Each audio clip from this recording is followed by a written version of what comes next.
नमस्कार, बहुत स्वागत है आपका। मैं हूं आपके साथ योगेश पांडे।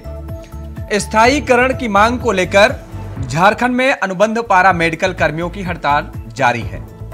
स्वास्थ्य कर्मियों की हड़ताल से राज्य की स्वास्थ्य व्यवस्था भी प्रभावित हो रही है, लेकिन सरकार की तरफ से अभी तक इनके साथ न तो बातचीत की गई है और न ही अस्पताल में सेवा न देने पर इन पर कोई कार्रवाई हुई है। स्वास्थ्य कर्मियों के हड़ताल से राज्य भर की स्वास्थ्य व्यवस्था में असर पड़ता नजर आ रहा है और इस दौरान जो हड़ताल पर स्वास्थ्य कर्मी बैठे हैं, कई ऐसे स्वास्थ्य कर्मी हैं जिनकी तबियत बिगड़ी और उन्हें अस्पताल में भर्ती कराया गया है। स्वास्थ्य कर्मियों का दावा है कि सरकार में आने से पहले हेमंत सोरेन ने जो दावा किया था उस दावा को पूरा नहीं किया है। सवाल उठता है, आखिर क्यों? इस रिपोर्ट के जरिए समझिए।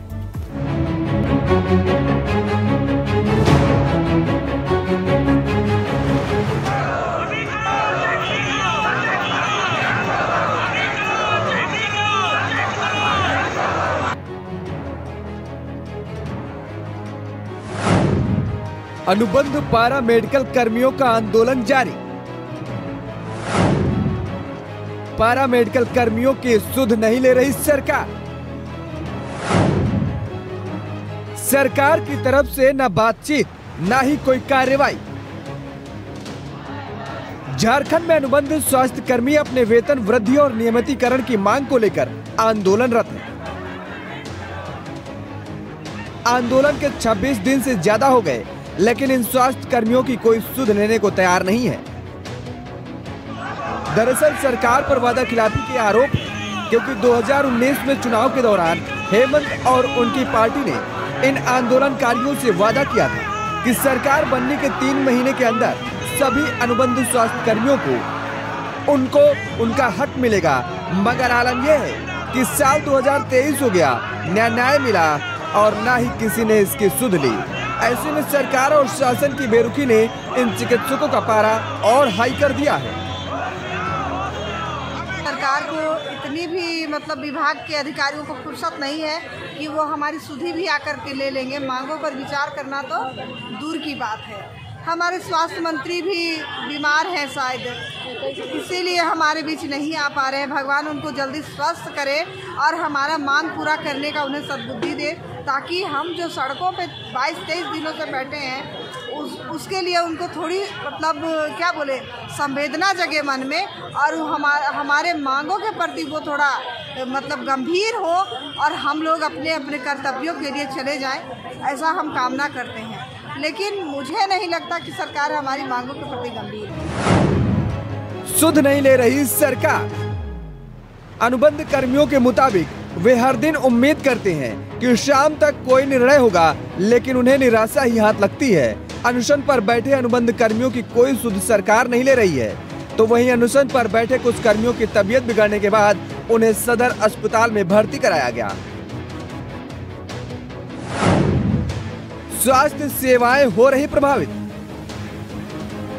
स्वास्थ्य कर्मियों की हड़ताल से स्वास्थ्य सेवाएं लगातार प्रभावित हो रही हैं। सबसे अधिक प्रभाव बच्चों के टीकाकरण पर पड़ा है।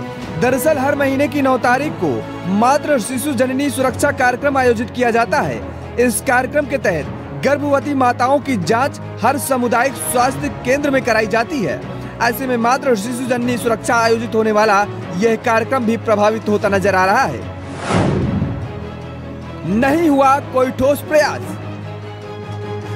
बता दें कि राज्य के लगभग 7,000 अनुबंध पारा मेडिकल कर्मी 17 जनवरी से ही हड़ताल पर हैं। कई कर्मचारी संघों ने इनके आंदोलन का समर्थन किया। आंदोलन कर्मियों ने राज्यपाल रमेश बैस से भी राजभवन में मुलाकात की, अपनी मांगों को रखा, लेकिन अभी तक उनकी हड़ताल समाप्त कराने का ठोस प्रयास नहीं हुआ। ऐसे में अब सवाल यह है कि आंदोलन अनुबंध स्वास्थ्य कर्मियों की सरकार सुध कब लेगी और 2019 चुनाव के दरमियान हेमंत सोरेन ने जो वादा किया था उस वादे को अब तक पूरा क्यों नहीं किया। रांची से इंडिया वॉइस के लिए राकेश कुमार की रिपोर्ट।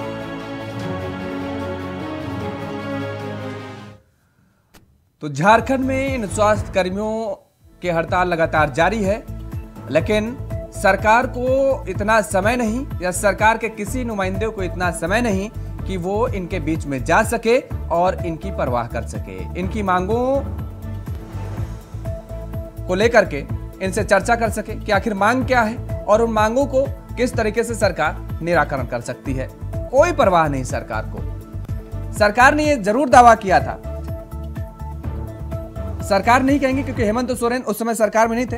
हेमंत सोरेन ने 2019 के विधानसभा चुनाव जब होने थे, तो जब लोगों के बीच में वोट मांगने जा रहे थे, तब बड़ी बड़ी बातें कही जा रही थी और ये कहा जा रहा था कि सरकार बनने के 3 महीने के अंदर ही इन अनुबंध पारा मेडिकल कर्मियों को जो आंदोलन करना पड़ रहा है, ये नहीं करना पड़ेगा, इनकी नियमितीकरण कर दिया जाएगा, इनकी जो मांगे हैं वो पूरी कर दी जाएंगी। लेकिन 19 में जेएमएम और कांग्रेस की गठबंधन की सरकार बनी, मुख्यमंत्री हेमंत सोरेन बने और 19 के बाद से अब 2023 हो गया, लेकिन इन अनुबंध पारा मेडिकल कर्मियों का आंदोलन जस का तस रहा। जैसे पहले चलता रहा वैसे आज भी यह आंदोलन चल रहा है। 26 दिन से ज्यादा हो गए, लेकिन सरकार नजरअंदाज करती नजर आ रही है, मानो सो रही हो। और अभी आपने सुना आंदोलनकर्मी किस तरह से ये कह रहे हैं कि स्वास्थ्य कर्मी शायद बीमार हैं और वो ईश्वर से कामना कर रहे हैं कि वो जल्द स्वस्थ हो जाएं।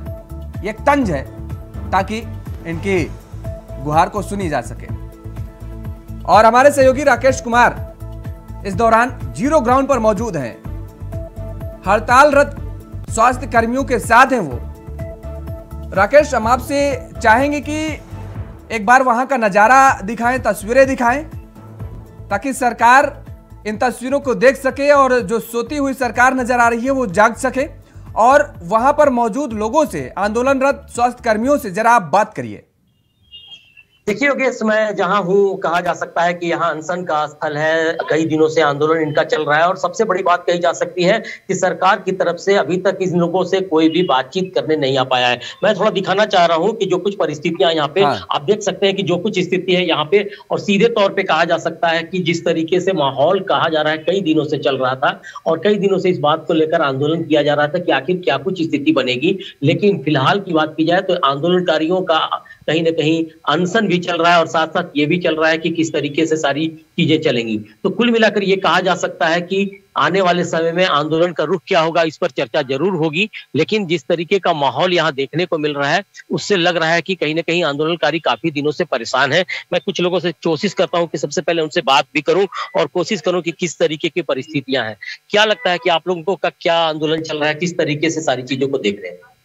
आज हमारा आंदोलन का हड़ताल के करीबन 26वां दिन है और अमर अनशन का 19वां दिन है, लेकिन अभी तक सरकार की तरफ से कोई भी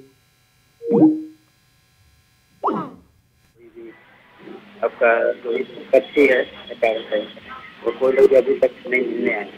हम लोग इसी तरह आंदोलन करते हैं जब तक कि हमारी मांग मात्र एक ही है, 2014 में इधर संबोधन किया जाए। इसी मांग को लेकर इसलिए 26 दिनों से हड़ताल हैं और लोग हमारे लोग। राकेश, हमारे सहयोगी हम मौजूद हैं, आप सुन रहे हैं किस तरीके से जो स्वास्थ्य कर्मी वहां पर हैं उनकी नाराजगी जाहिर हो रही है। राकेश, आपका रुख करेंगे, फिलहाल वक्त तो चला एक छोटे से ब्रेक का। ब्रेक के बाद फौरन हाजिर होते हैं। ब्रेक के बाद एक बार फिर आप सभी का स्वागत है। अभी हम आपको तस्वीरें दिखा रहे थे और लोगों की आवाजें सुना रहे थे, उन लोगों की जो लगातार आंदोलनरत हैं, अपनी मांगों के लिए आवाज बुलंद करते नजर आ रहे हैं, लेकिन सरकार के कानों में जू रखती नजर नहीं आ रही है। राकेश, हमारे सहयोगी लगातार बने हुए हैं। राकेश, आप वहां पर मौजूद लोगों से बात कर रहे थे, जरा उनसे बात जारी रखिए आप। योगेश, मैं बात खुद ही कर रहा चाह रहा हूं कि काफी लोग हैं यहाँ पे। आप बताइए कि किस तरीके से आंदोलन चल रहा है, क्या मांग है, और अभी आपके कुछ सहयोगी है जो है आमरण अनशन पर बैठे हैं, तो किस तरीके से मांगों को लेकर आप लोगों का आंदोलन चल रहा है? देखिए, ये आंदोलन हम लोगों का 16 तारीख से शुरू हुआ है, जो कि 16 तारीख को मुख्यमंत्री आवास का घेराव से हम लोगों का आंदोलन की शुरुआत की गई। 16 तारीख का मुख्यमंत्री आवास के घेराव के बाद 17 तारीख से हम लोग अनिश्चितकालीन हड़ताल पे चले गए और सरकार के द्वारा किसी भी तरह का कोई सुध नहीं लेने के बाद हम लोग दिनांक 24 तारीख से पूर्व निर्धारित जो था हम लोग आमरण अनशन पे चले गए, जिसमें कि 23 लोग शामिल हैं उसमें। और 23 की हालत बिल्कुल भी सही नहीं है। वो मतलब उनको इलाज की बहुत ज्यादा जरूरत है और बिना खाए पिए कोई भी इंसान का शरीर कितने दिन तक चल सकता है। उसमें से कुछ मतलब जो कर्मचारी हैं उनको तो एम्स भेज दिया गया है, एक को, 2-3 हमारे आईसीयू में हैं, कुछ को ऑक्सीजन लगता है, लेकिन फिर उनका जो निश्चय है कि नहीं हमको वहां आना है, फिर वो जबरदस्ती उठ करके आमरण अनशन पे आकर के बैठ जाते हैं। ये तमाम चीजें चल रही हैं योगेश, और जिस तरीके से मैं और लोगों से भी बातचीत करूंगा कि क्या लगता है कि आप लोगों का जिस तरीके से आंदोलन चल रहा है, सरकार की तरफ से या कोई पदाधिकारी विभाग की तरफ से भी कोई बातचीत नहीं हो पा रही है, किस तरीके से आगे आप लोग काम करेंगे, किस तरीके से रणनीति आप लोगों की बनेगी आगे? जी, अभी तक बिल्कुल सरकार की तो उदासीन रवैया ही बोलेंगे।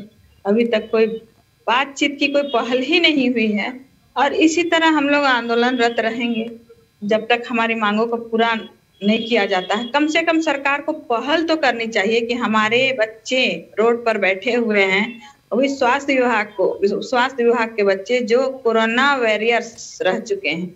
कोरोना के समय में रोड पर एक पंछी नहीं दिखता था, जिस समय स्वास्थ्य कर्मी ही दिखते थे सिर्फ रोड पर, और पूरा स्वास्थ्य विभाग का महकमा को हमने संभाल कर रखा, और आज उस स्वास्थ्य विभाग के कर्मचारी को कैसे भूल सकते हैं। झारखंड सरकार के मंत्रियों को मैं यही बोलूंगी कि इतनी भी हम लोग की दयनीय स्थिति ना बना दें कि हम मरने पर विवश हो जाएं। तो देखिए योगेश, जिस तरीके का माहौल है यहाँ पे, और उसके बाद से सरकार या उसका कोई भी नुमाइंदा इधर बातचीत करने को अभी तक आया नहीं है। हालांकि कुछ राजनीतिक दल के लोग पहले यहाँ आए थे, सत्ताधारी दल के विधायकों का भी यहाँ पे आना हुआ है, लेकिन किसी की तरफ से ऐसी कोई पहल नहीं की गई है जिसको लेकर साफ तौर पे कहा जा सके कि इनकी समस्याओं का समाधान हो सके और इनका जो आंदोलन चल रहा है उसको खत्म कराया जा सके। जी राकेश, जरा इनसे जानने की कोशिश करिए कि सरकार यदि उनकी बातों को नहीं सुनती है तो सरकार के लिए इनका अल्टीमेटम क्या होगा, और ऐसे धरना प्रदर्शन जैसे चल रहा है आखिर कब तक चलता रहेगा? आप बताइए कि जिस तरीके से अभी का माहौल है, सरकार के तमाम लोग, अभी आप लोगों की कोई बातचीत की ओर दौर नहीं चल रहा, किस तरीके से आगे आप लोग क्या करेंगे, किस तरीके से अगर नहीं बातचीत की जाती है तब क्या होगा? क्योंकि आप लोगों ने कहीं ना कहीं आमरण अनशन किया है, जो बड़ा आंदोलन कहा जाता है, सबसे बड़े आंदोलन के रूप में जाना जाता है। हम लोग अभी आमरण अनशन जो हमारी चल रही है अभी चलेगी ही। अभी मैं देख रहा हूँ कि पहले जैसा युग नहीं रहा। गांधी जी रहते थे आमरण अनशन में, तो उस समय भी अंग्रेज की सरकार रहती थी, तो वो आके मतलब तुरंत उसको तोड़वाने का प्रयास करते थे। लेकिन आज एक ऐसी हट्टी सरकार है जो कि हमारे साथियों को 19वां दिन आमरण अनशन पर है, उनकी जान के लेने पड़ रहे हैं, लेकिन उन लोग एक बार भी यहाँ पर भी सुध लेने नहीं आ रहे हैं। अगर हमारे साथियों को कुछ हो जाता है तो सरकार को इसका खामियाजा भुगतना पड़ेगा। यह सरकार को एकदम ध्यान देना होगा कि यह उनको एक बार यहाँ पर आकर हमारी जो मांगों को है, जायज मांगों को उनको एकदम आकर इनको यहाँ पर जब तक नहीं आएंगे तब तक यहाँ पर अनशनकारी डटे हुए हैं। हमारी मांगे जो जायज है, इससे पहले यही सरकार, हेमंत सरकार ही 2014 में हमारे इस 2014 नियमावली में 2014 में सभी को नियमित किए हैं। जो भी एनएम जेएनएम बने या लैब टेक्नीशियन, फार्मासिस्ट, एक्सटेंशन, सभी को एक मुश्त जितने भी 2014 में थे सभी को उन्होंने नियमित किए हैं। हम लोग वही सेम सरकार वही है, वही सरकार से हम मांग कर रहे हैं कि आपने जिस तरह पहले किए हैं उसी तरह एक बार हम लोग को पुनः सभी लोग जितने भी अनुबंध कर्मी, हम लोग पारा चिकित्सा कर्मी हैं, सभी का संयोजन करें। अब हम लोग ये आंदोलन अभी काफी अर्से से चल रहा है। हम लोग यही नहीं कि राजभवन में है, सभी जिलों में भी हम लोग पूरी तरह आंदोलित हैं। सभी सीएस गिराव सभी जगह हो रहा है। एक और आज हमारे यह साहेबगंज में भी, बरमामा में स्वास्थ्य मंत्री गए थे फलेरिया के कार्यक्रम में, वहाँ पर भी उनको ज्ञापन सौंपा गया। जहाँ जहाँ स्वास्थ्य मंत्री या मुख्यमंत्री जहाँ जहाँ वहाँ भी हम लोग प्रयास कर रहे हैं। एक बार धनबाद में भी हम लोग मुख्यमंत्री को ज्ञापन देने की प्रयास किया था। वहाँ पर ऐसे मतलब आज समझे कोरोना योद्धा हम लोग हैं, हम लोग को व्हाइट वर्दी देखकर इन लोग वो पूरा बैरिकेडिंग लगा दिया गया ताकि वो मुख्यमंत्री से मिल न सके। हम लोग के साथ यह कैसा सोतेला व्यवहार किया जा रहा है, यह सरकार समझ नहीं पा रही। जो जिस पर आप फूल बरसाए हैं, जिसके नाते आप कोरोना पर जीत हासिल किए हैं, हम लोगों ने जो घर से निकलते नहीं थे उस समय हम लोग निकल कर कोरोना के योद्धा, हम लोग कभी भी जो भी व्यक्ति रहते थे, शायद हम लोग लैब टेस्ट जो है सीधे मुंह से लेते थे, सैंपल लेते थे, वह सब करते हुए हम लोग की जान की परवाह नहीं करते, समाज सेवा, जनता की सेवा हित काम के लिए। आज यह सरकार कैसी निकम्मी सरकार है जो कि हमारे लिए सुध देने, हमारे सरकार, हमारे साथियों कुछ हो जाएगा तो यह सरकार कुछ समझ नहीं रही है। हम लोग, मैं सरकार से रिक्वेस्ट करती हूँ, विनती करती हूँ, सर एक बार हमारे लिए प्लीज एक बार आइए, हमारे साथियों का समाचार लीजिए। हम लोग ये पूरा मामला है योगेश, और जिस तरीके से कहा जा सकता है कि दिनों से इनका आंदोलन चल रहा है, 19वां दिन अनशन का हो गया है, लेकिन सरकार का कोई भी नुमाइंदा आने को तैयार नहीं है, बातचीत करने को तैयार नहीं। राकेश, इन्होंने सरकार पर यह गंभीर आरोप हालांकि लगा रहे हैं और सरकार इनकी बातों को सुन नहीं रही है। जाहिर तौर पर कहीं ना कहीं अपनी मांगों को लेकर के आवाज बुलंद करते नजर आ रहे हैं। इन्होंने राजभवन का भी जिक्र किया, राजभवन के बाहर इन्होंने प्रदर्शन किया है। राज्यपाल से मुलाकात इनकी हो पाई है क्या? अगर हुई है तो राज्यपाल ने क्या कुछ आश्वासन दिया है इन लोगों को?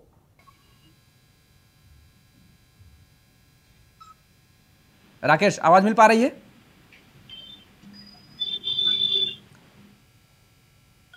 चलिए, संपर्क नहीं हो पा रहा, शायद फिर से जुड़ने की कोशिश करेंगे और जानने की कोशिश करेंगे कि आखिर किस तरीके से राज्यपाल से मुलाकात इन लोगों की अगर हुई है तो क्या कुछ आश्वासन दिया गया है और किस तरह से इन लोगों का लगातार जो प्रदर्शन जारी है, सरकार आखिर कब तक अपनी आंखों में पट्टी बांध करके बैठी रहेगी, ये बड़ा सवाल है। स्वास्थ्य मंत्री आखिर कहाँ है? स्वास्थ्य मंत्री को क्या इतना भी समय नहीं है क्या इन लोगों के बीच में जा करके इनकी पीड़ा को सुन सके और उस पीड़ा पर मरहम लगाने का काम क्या स्वास्थ्य मंत्री नहीं कर सकते हैं और क्या सरकार नहीं कर सकती है? बड़े सवाल हैं, क्योंकि जिन वायदों के साथ सरकार बनाई गई थी और जिन वायदों को लेकर के कहा गया था पूरा किया जाएगा, आज आखिर उन वायदों को क्या है, क्यों नहीं उन वादों को पूरा किया जा रहा है? हेमंत सोरेन की सरकार क्यों नहीं उन वादों को पूरा करती नजर आ रही है? और ये जो आक्रोश नजर आ रहा है स्वास्थ्य कर्मियों में, इनका साफ तौर पर कहना है कि ये अपने घरों से उस दौरान निकले जब कोई भी अपने घरों से निकलने के लिए तैयार नहीं होता था।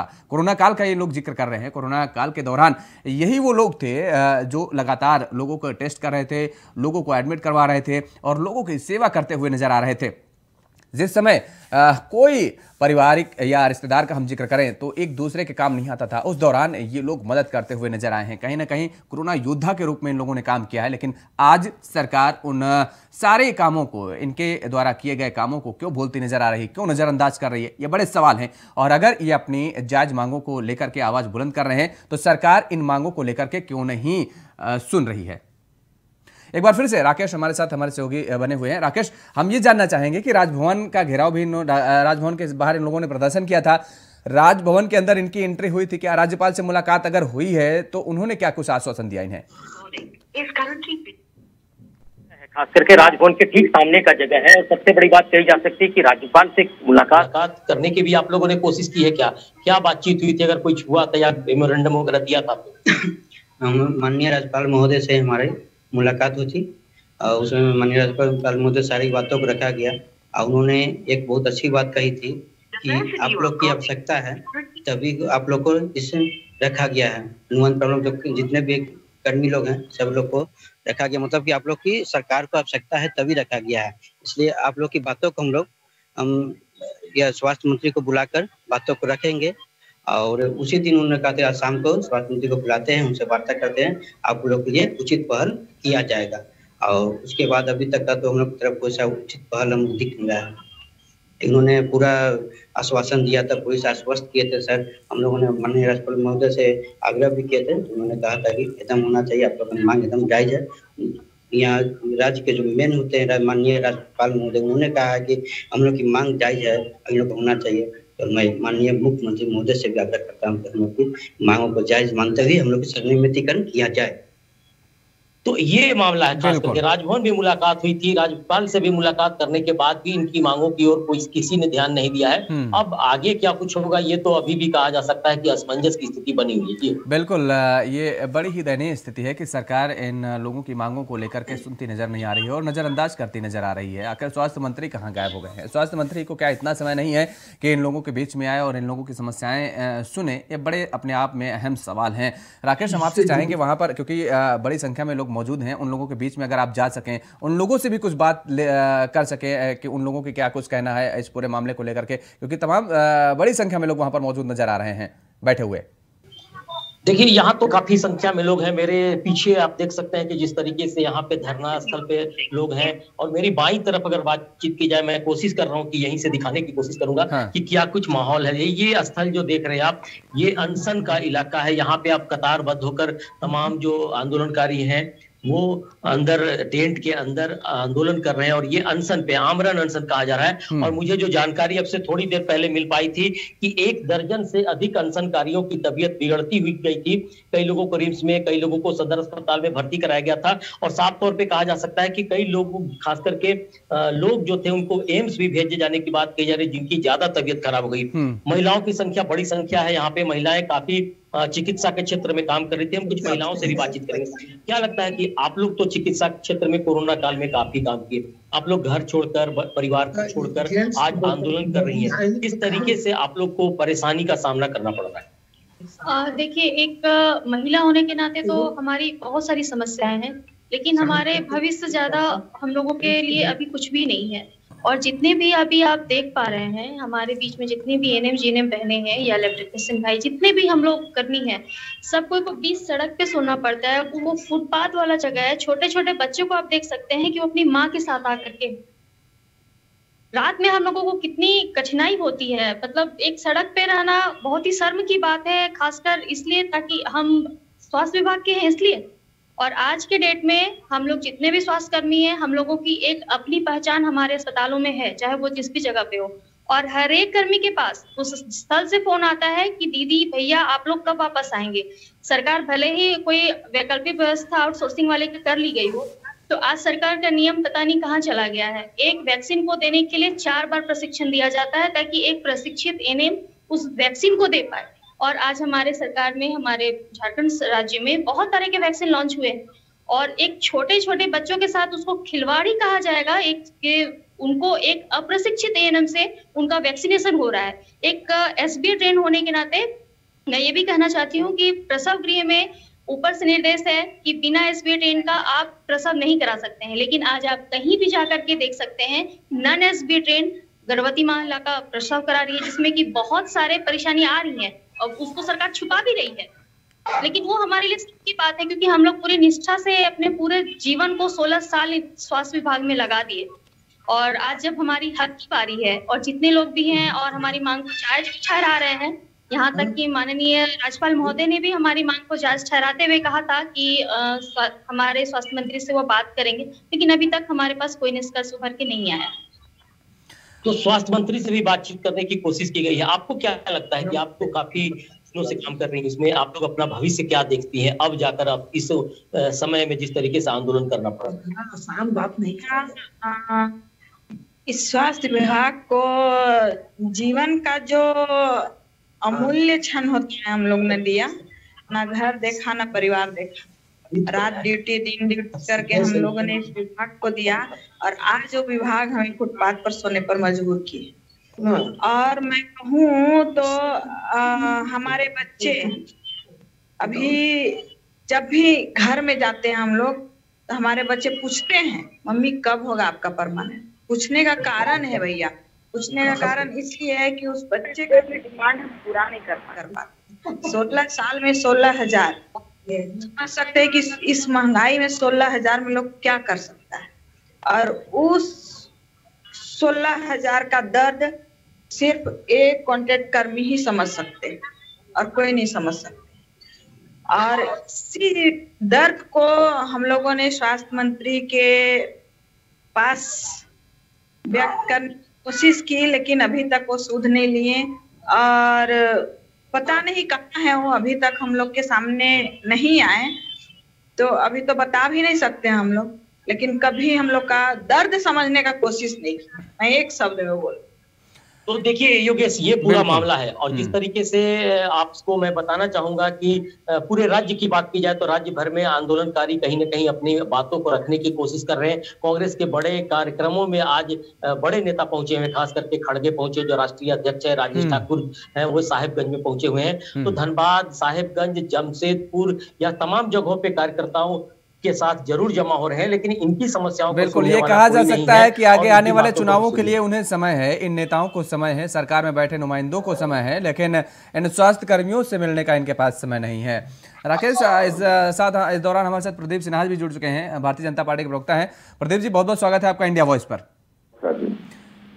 प्रदीप जी, लगातार ये स्वास्थ्य कर्मी अपनी आवाज को बुलंद करते नजर आ रहे हैं, अपनी मांगों को रख रहे हैं, लेकिन सरकार क्या अपनी आंखों में पट्टी बांध चुकी है। ये सच है क्या जो आप लोग आरोप लगाते नजर आए हैं लगातार, और वो अब सच साबित हो रहा है कि 26 दिन हो गए हैं लेकिन सरकार का कोई भी नुमाइंदा इन लोगों से मुलाकात करने नहीं पहुंचा है अब तक? देखिए, दुखद बात यह है कि स्वास्थ्यकर्मी विगत 24 दिनों से हड़ताल पर है और आमरण अनशन पर 18 दिन हो गया। उसके बावजूद भी सरकार का कोई प्रतिनिधि, मंत्री की तो बात छोड़ दीजिए, कोई इनसे मिलने तक नहीं गया। यहाँ तक कि कोई अधिकारी भी नहीं पहुंचा है अभी तक। तो कहीं ना कहीं असंवेदनशीलता है सरकार की कि जब ये विपक्ष में हुआ करते थे तो रघुवर दास की सरकार के खिलाफ इन लोगों ने जिस तरह से हमला बोला था और वायदे किए थे लोगों से कि हम सरकार में आए तो आपको नियमित कर देंगे। अब जब इनकी बारी आई है तो आज 25 दिनों से सड़क पर बैठे हुए राजभवन के सामने, इनसे कोई वार्ता करने के लिए नहीं पहुंचा है। निश्चित रूप से यह दुखदायी है। और कल कैबिनेट की बैठक हुई, उसमें भी इन चीजों पर चर्चा नहीं की गई। तो कहीं ना कहीं कांग्रेस पार्टी, जिनके पार्टी से बन्ना गुप्ता विधायक होने के नाते स्वास्थ्य मंत्री हैं, क्योंकि वो महकमा कांग्रेस के पास है, तो कांग्रेस पार्टी को यह जवाब देना है कि आखिर स्वास्थ्य कर्मियों की बातें क्यों नहीं सुनी जा रही हैं, किसके दबाव में आप नहीं सुन रहे हैं, या कितने दिनों तक इसी तरह से आप टाल मटोल करना चाहते हैं। कहीं ना कहीं वो सारे जो लोग हड़ताल पर बैठे हुए हैं उनके कारण जो मतलब व्यवस्था चल रही थी आज पूरा अव्यवस्थित हो चुका है। व्यवधान है, CHC, PHC, सारे स्वास्थ्य केंद्र जो है वहाँ उन लोगों को सुविधाएं नहीं मिल पा रही जो इनके रहते मिलती थी। तो कहीं ना कहीं सरकार को बात करने की आवश्यकता है, एक पहल तो होनी चाहिए। बिल्कुल, लेकिन सवाल यहाँ पर प्रदीप जी सभी सरकारों से है, क्योंकि सरकारें तमाम सारे पहलुओं पर कहती है कि हम नज़र डाल रहे हैं और झारखंड सरकार भी वो कहती नज़र आ रही है। और आज अगर हम जिक्र करें तो आज एक अहम दिन भी है अपने आप में, क्योंकि अंग्रेजी हुकूमत के खिलाफ क्रांति का बिगुल फूंकने वाले संथाल विद्रोह के नायक और इसके साथ ही भारतीय स्वतंत्रता संग्राम के महान क्रांतिकारी आदिवासी नेता तिलका मांझी जी की आज जयंती भी है। और ऐसे क्रांतिकारी पुरुष की जयंती के अवसर पर अगर ये लोग धरना प्रदर्शन इनका जारी है, ये सब कहते हैं कि हम महान पुरुष जो हुए उनको श्रद्धांजलि अर्पित करते हैं, उनको नमन करते हैं, क्या ये सच्ची श्रद्धांजलि होगी क्या? आज हालात ऐसी बनी हुई है, आज स्थिति ऐसी बनी हुई है झारखंड में, क्या आज वो खुद दुखी नहीं होंगे जहां भी होंगे वो लोग, ऐसे क्रांतिकारी महान पुरुष जो हैं? पहले तो आप ये देखिए कि स्वास्थ्यकर्मी जो विगत 24 दिनों से बैठे हैं वो कितने दुखी हैं। कई लोगों को तो अस्पताल पहुंचाना पड़ा, एक को एयरलिफ्ट करके दिल्ली पहुंचाना पड़ा। वही सवाल है, सवाल वही है कि वैसे क्रांतिकारी पुरुषों को आप श्रद्धांजलि दे रहे हैं और जो सड़कों पर बैठे हुए हैं, जो क्रांति का बिगुल फूके हुए हैं, उनको आप सुन नहीं रहे हैं, उनके पास जा नहीं रहे हैं, आप समय नहीं है आपके पास। ये महज दिखावा केवल कब तक? ये तो सरकार को जवाब देना होगा। हाँ। कि जो लोग आज उनसे कुछ उम्मीद रखकर सड़कों पर बैठे हैं उनकी बातें क्यों नहीं सुनी जा रही है। तो सरकार को अपने प्रतिनिधि के माध्यम से ही सही, स्वास्थ्य मंत्री भले न जाए लेकिन स्वास्थ्य महकमा का कोई अहम व्यक्ति जाए वहां, उनसे वार्तालाप करे। मैं ये भी नहीं कहता कि उनकी सारी बातें मान ली जाए, लेकिन जो कम से कम जेन्युइन डिमांड्स हैं उनकी, उन बातों पर तो ध्यान देना चाहिए। और सरकार वायदे करके जो इनको आई थी चुनाव के वक्त 2019 में कि हम अगर सत्ता में आए तो आपको नियमित करेंगे, जो भी अनुबंध कर्मी है उनकी सभी मांगों पर सुनवाई भी की जाएगी। तो आज सरकार पीछे क्यों हट रही है? जाहिर तौर पर सरकार की मंशा ठीक नहीं है। सरकार जिस तरह से लेख गतिविधि कर रही है, 1 महीने लगभग होने को है। लक्ष्मी नारायण तिवारी जी भी हमारे साथ जुड़ गए हैं, कांग्रेस के नेता हैं। तिवारी जी आपका बहुत बहुत स्वागत है। जी नमस्कार। तिवारी जी बताइए, 26 दिन हो गए, ये स्वास्थ्य कर्मी बेचारे धरना प्रदर्शन कर रहे हैं, रात दिन सड़कों पर बैठे हुए हैं और सरकार है कि आज तक सरकार का कोई नुमाइंदा इन लोगों के बीच पहुंचा नहीं है। इस बात की जानकारी इन तक नहीं लेनी चाहिए कि आखिर इनको समस्या क्या है? देखिए, अभी मैं श्री प्रदीप जी की नसीहत को सुन रहा था। सरकार को क्या करनी चाहिए, बड़ी आसानी से ये नसीहत दे रहे थे। ज्ञान तो ये बांट सकते हैं, ये लोग ज्ञान बांटने में महारत हासिल है इनको। हमको इसके बात बोलिए ना, हमारी छोड़ दीजिए। थोड़ा सुनिए, थोड़ा सुनिए, सत्ता में आप शांति से सुनिए, शांति सुन रहा हूँ, लेकिन अपेक्षा ये है कि आप क्या थोड़ा सुनिए ना, थोड़ा सुनिए ना, मैं क्या कह रहा हूँ उसको सुनिए। जब से बिहार से झारखंड हुआ, निर्माण हुआ झारखंड का 15 नवंबर 2000 से, सरकार के कमान इनके हाथ में रही। चाहे नेतृत्व श्री बाबूलाल जी मरांडी किए हों, अर्जुन मुंडा जी किए हों, रघुवर अरे दास अपना बताइए। अरे अब बताइए तिवारी जी, आप मेरे हाथों में नहीं है, तभी तो जनता ने इनको नकार दिया, इन्होंने नहीं किया। अरे सुनिए तिवारी भाई, अरे हमारे सुनिए, क्यों जोड़ते हैं हमको? नहीं पहले आप मेरी सुनिए। अरे सरकार जो है, सरकार इनके हाथों में रही, सरकार इन्होंने काम नहीं किया, जनता ने इनको नकार दिया, अब आपको बैठा लिया। आप बताइए आपके नुमाइंदा कोई क्यों नहीं जा रहा है, ये मैं जानना चाह रहा हूँ। कहने दीजिए तो हाँ मैं कह रहा हूँ आपकी बात का तो उत्तर बिना कुछ टीका टिप्पणी किए मैं दूंगा। हाँ दीजिए दीजिए। लेकिन वैसे लोग नसीहत देना बंद करें। नहीं वो नहीं देंगे प्रदीप जी ने। अरे अभी दे रहे थे, आपने सुनाया हमको। उनको प्रदीप जी शांत है भाई, प्रदीप जी शांत है, आप जवाब दीजिए। चुनाव के अरे उनको तो आपने रोका नहीं। अरे रोक रहे हैं भाई, कहाँ आप सुन रहे हैं? प्रदीप जी रुकिए एक सेकंड, तिवारी जी को बोलने दीजिए। तिवारी जी मैं कह रहा हूँ कि वो नसीहत ना दें। सरकार पूरी संजीदगी से पारा शिक्षकों का समस्या का निराकरण किया, वैसे सभी समस्याएं जो ये 12, 13, 14 वर्षों में पाल के रखे थे हमारे लिए, झारखंड के लोगों ने हमको जो अवसर दिया, मैं झारखंड की जनता को नमन करता हूं, प्रणाम करता हूं। उनके द्वारा दिए गए समर्थन का, सहयोग का और जो प्रजातंत्र में जो अधिकार उन्होंने निर्वाचन करके दिया है, मैं सर झुकाता हूं और उनको आपके माध्यम से विश्वास दिलाता हूं कि जो हमने वादे किए हैं एक एक करके निपटा रहे हैं। इसको भी हम, सरकार हमारी संजीदगी से लिया, लेकिन इनके कहने से हम बिजली का स्विच ऑन नहीं करेंगे। हम विभाग के लोगों से 3 महीने का वादा 3 साल हो गए सरकार को, अभी तक आप पूरा नहीं कर पाए, कब कर पाएंगे जब आप सरकार? अरे ये 13 साल के समस्या रखे हैं, कैसे करें? तो आपने बिना सोचे समझे सरकार बिना सोचे पहले कैसे वादा कर दिया था कि भाई 3 महीने में हम इसका निराकरण कर देंगे? देखे हम कर रहे हैं। चलिए ठीक है तिवारी जी, चलिए अच्छी बात है, हमें उम्मीद है कि आप इन लोगों की आवाज को सुनेंगे और समस्याओं का निराकरण करेंगे। एकदम सुनेंगे, सरकार हमारी संजीदगी से सुन रही है, उस पर लक्ष्मी तिवारी जी बहुत बहुत शुक्रिया हमारे साथ जुड़ने के लिए। प्रदीप सिन्हा जी आपका भी बहुत बहुत शुक्रिया और राकेश आपका भी बहुत बहुत धन्यवाद तमाम सारी जानकारी देने के लिए और वहां पर लोगों से बात करने के लिए। तो लगातार जिस तरीके से ये स्वास्थ्य कर्मी हड़ताल पर हैं, अब देखने वाली बात ये होगी कि सरकार आखिर इनकी सुनती कब है। चर्चा फिलहाल इतना ही, खबरों के लिए आप देखते रहिए इंडिया वॉइस।